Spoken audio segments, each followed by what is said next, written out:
Students, இப்போ பாருங்க இந்த கொஸ்டின் என்ன கேட்டிருக்காங்கன்னா how many percentage in the 2.3 is the shaded as a blue. அதாவது ஒன்றும் இல்லை, கலர் பண்ணிக்கக்கூடிய ஏரியாவை வந்து நம்ம என்ன பண்ணணும், பர்சன்டேஜாக மாற்றணும். ஓகே, ஃபஸ்ட்டு நம்ம அதை ஃப்ராக்ஷனாக மாற்றலாம். சரி, ஃப்ராக்ஷன். இப்போ ஃப்ராக்ஷனில் எப்பவுமே டினாமினேட்டரில் எப்பவுமே எவ்வளோ பார்ட்ஸ் இருக்குன்னு போடணும். டோட்டல் பார்ட்ஸ் 1 2 3 4 இருக்குது. ஸோ டோட்டலாக எவ்வளவு 4 இருக்குது.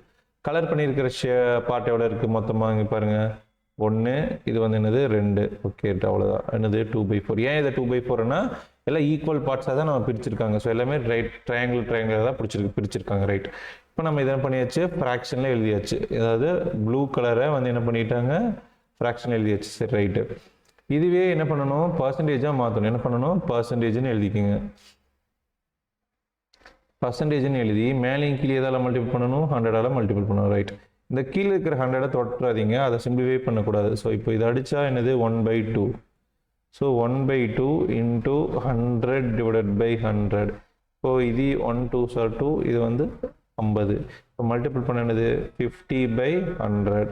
50/100 வந்து எப்படி எழுதலாம், 50%ன்னு எழுதிக்கலாம். ஸோ அவ்வளோதான் இதோடைய ஆன்சர்.